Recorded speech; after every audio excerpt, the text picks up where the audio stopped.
Hello everyone, स्वागत है आप सभी को जीएस इंग्लिश क्लास में। मैं हूं राम बाबू सिंह फ्रॉम नारायणपुर बक्सर बिहार। आज मैं इस वीडियो में सिखाने वाला हूं सिंपल प्रेजेंट टेंस या प्रेजेंट एंड डिफिनिट टेंस। तो इस वीडियो को स्टार्ट करने से पहले मेरे चैनल को अभी तक सब्सक्राइब नहीं किया है तो मेरे चैनल को सब्सक्राइब कर दीजिए, इस वीडियो को लाइक कर दीजिए, शेयर कर दीजिए और बेल आइकन को दबा दीजिए। तो बिना वेस्ट किए चलिए वीडियो को स्टार्ट करते हैं। आइए बोर्ड की तरफ।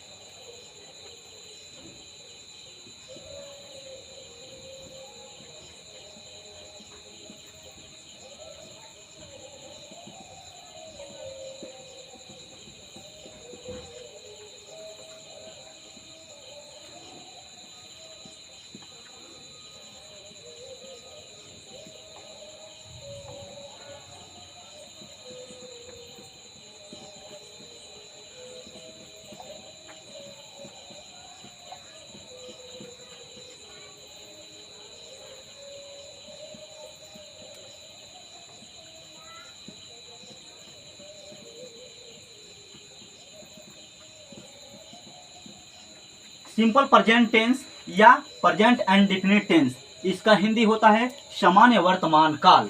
तो आइए इसका डिफिनेशन लिखते हैं।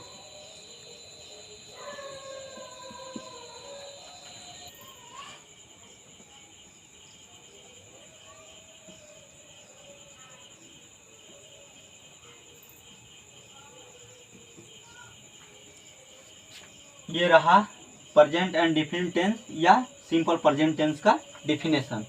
तो आइए देखते हैं। टेंस का वह रूप जिसका प्रयोग नियमित या अनियमित क्रियाएं या आदत सामान्य रूप से सत्य कथन को बताने वाले वाक्यों में किया जाता है, अर्थात ऐसा कार्य जो सामान्य रूप से अभी चलता है तो उसे सिंपल प्रेजेंट टेंस कहते हैं। ये रहा सिंपल प्रेजेंट टेंस का डिफिनेशन। अब आते हैं इसका पहचान। सिंपल प्रेजेंट टेंस पहचानेंगे कैसे? किसी वाक्य में दिया रहता है तो उसको पहचानेंगे कैसे कि कौन सा सिंपल प्रेजेंट टेंस है। तो आइए उसको पहचान लिखते हैं। इसको मिटा देते हैं, डिफिनेशन लिख लीजिए, मिटा देते हैं।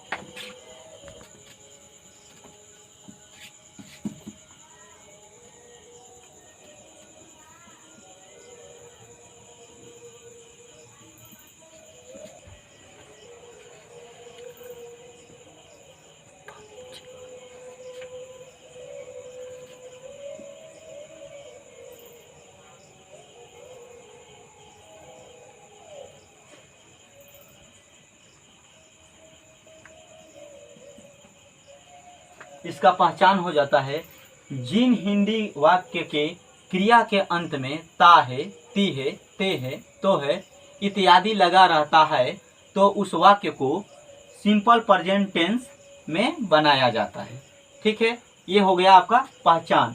अब आते हैं इसका सिंटेक्स, बनावट क्या होता है, इसका रूल क्या होता है, कैसे इस वाक्य को हम बनाएंगे सिंपल प्रेजेंट टेंस का। तो आइए इसको मिटा करके यहाँ इसका रूल लिखते हैं, सिंटेक्स लिखते हैं। सिंटेक्स बनाइए।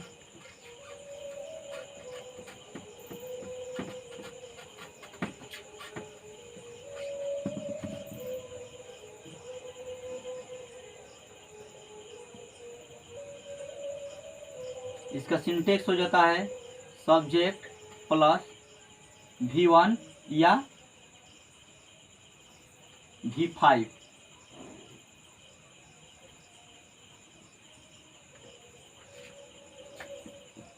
Plus object plus C। ये होता है। V5 का मतलब होता है वर्ब में एस या ईएस जोड़ना। V5 का मतलब होता है वर्ब में एस या ईएस जोड़ना। ठीक है, समझ में आ रहा है? V5 का मतलब ये होता है, या V1 लगेगा या V5 लगेगा। तो हम आते हैं कि V1 और V5 कैसे लगेगा।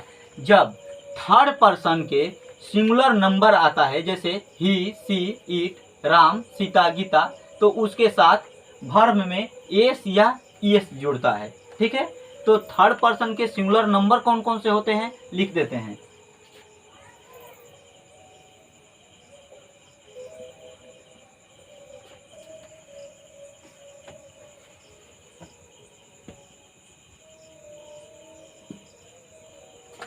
थर्ड पर्सन के सिंगुलर नंबर के साथ वर्ब में एस या ईएस का प्रयोग होगा। जो थर्ड पर्सन की सिंगुलर नंबर आएगा तो उसमें जो वर्ब लगाइएगा एस या ईएस होगा। अब वर्ब कौन कौन से, जैसे जिसके अंत में ना आ जाए, खाना पीना सोना उठना रोना हंसना खेलना, ये क्या है, वर्ब है। तो जिसमें जैसे मैं जाता हूँ, मैं जाता हूँ, ये सिंपल सा पॉजिटिव सेंटेंस हो गया। तो ये मैं जाता हूँ, आई गो, वह जाता है, तो वह थर्ड पर्सन का सिंगुलर नंबर हुआ। थर्ड पर्सन का सिंगुलर नंबर कौन कौन से हुआ, जैसे कौन कौन सा हो गया, he she it Ram Sita etc, ये थर्ड पर्सन के सिंगुलर नंबर हुआ। नोट कर लीजिए, थर्ड पर्सन के सिंगुलर नंबर हुआ। इसके साथ अगर आ जाता है कोई ऐसा वाक्य इसमें ही सी इट राम सीता गीता इत्यादि, तो इसमें वर्ब जो है, वर्ब 1 नहीं वर्ब 5, V5 लगाएंगे, यानी कि एस या ईएस जोड़ देंगे। ठीक है, तो आते हैं इसका एग्जाम्पल लेते हैं। फॉर एग्जाम्पल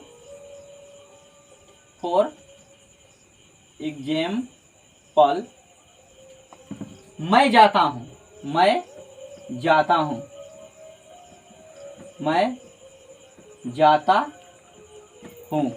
ठीक है, मैं जाता हूं, तो इसका हो जाएगा आई गो। ये सिंपल सा नंबर हुआ, मैं जाता हूं। आइए और उदाहरण लेते हैं, इसको मिटा देते हैं।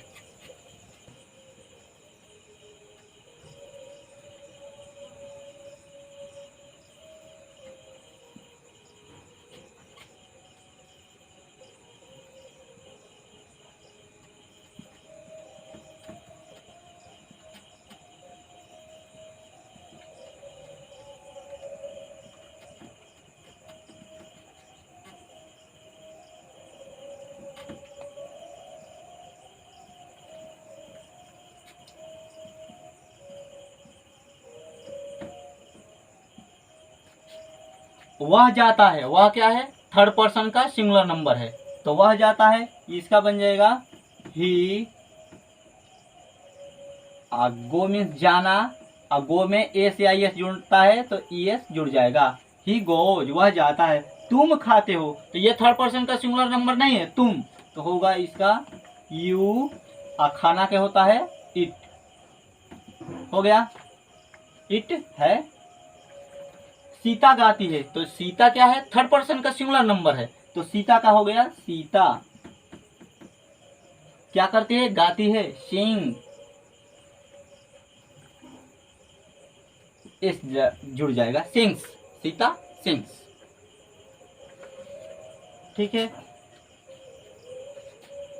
अब इसको मिटा देते हैं, लिख लीजिए।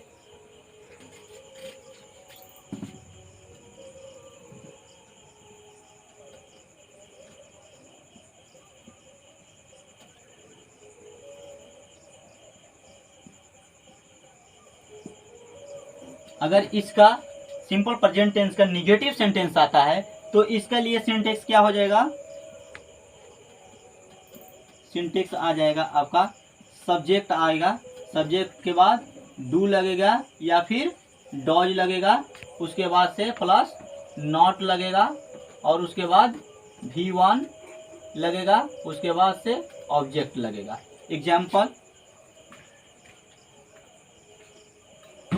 एग्जाम्पल, मैं नहीं नाचता हूं,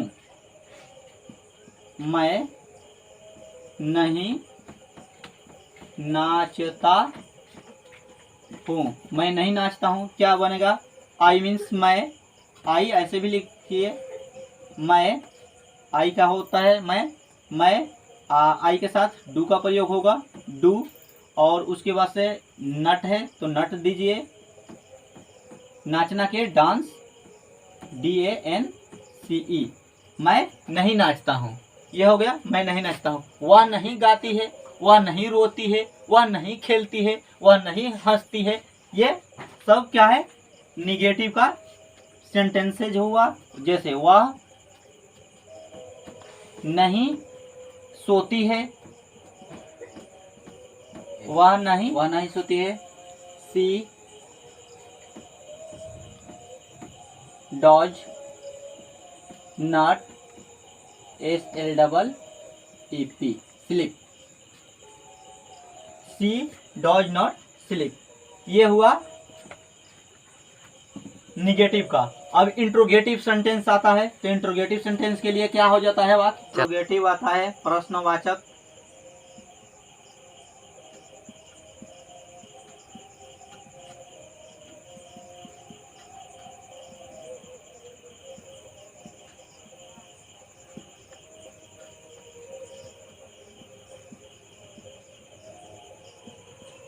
सिंटेक्स हो जाएगा डू या फिर डॉज, डू या डज, उसके बाद सब्जेक्ट, उसके बाद से वर्ब 1 प्लस ऑब्जेक्ट, ये आएगा। एग्जाम्पल में कैसा वाक्य आता है प्रश्नवाचक, देख लीजिए। एग्जाम्पल, क्या मैं जाता हूँ, क्या मैं जाता हूँ, क्या वह हंसती है,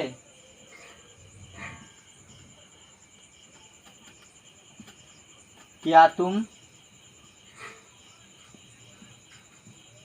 रोते हो,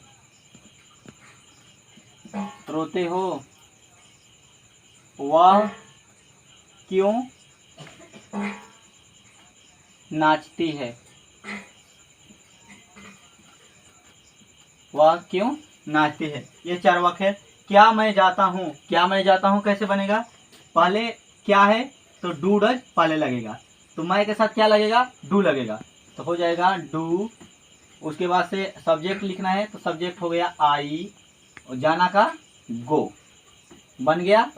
उसके बाद क्या वह हंसती है, क्या वह हंसती है, वह है तो वह थर्ड पर्सन का सिंगुलर नाउन है, तो इसका सी लिखेंगे, ठीक है। और क्या पहले है तो क्या आ जाएगा? डॉज, डॉज सी। उसके बाद से क्या करती है? हंसती है। हंसना का क्या होता है? Laugh, LAUGH, laugh. Laugh means हंसना।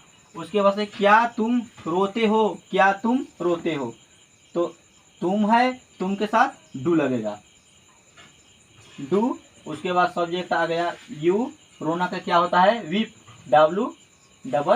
WEEP होता है।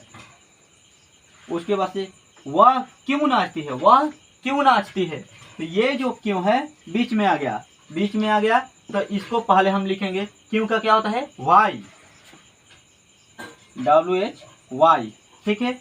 उसके बाद से आपको सब्जेक्ट लिखना है, तो सब्जेक्ट क्या है? वह है, तो वह है सी, YC। और नाचना का क्या होगा? Dance, DANCE, dance. तो ये था हमारे सिंपल प्रेजेंट टेंस का पॉजिटिव, निगेटिव और इंट्रोगेटिव सेंटेंस, जो कि आपको पूरी सिंटेक्स के साथ, रूल के साथ बताया गया है इसमें। मैं उम्मीद करता हूं कि आप सभी को मेरी वीडियो बहुत अच्छी लगी होगी। अगले वीडियो प्रेजेंट कंटिन्यूअस टेंस का लेकर आएंगे। इतना के लिए धन्यवाद।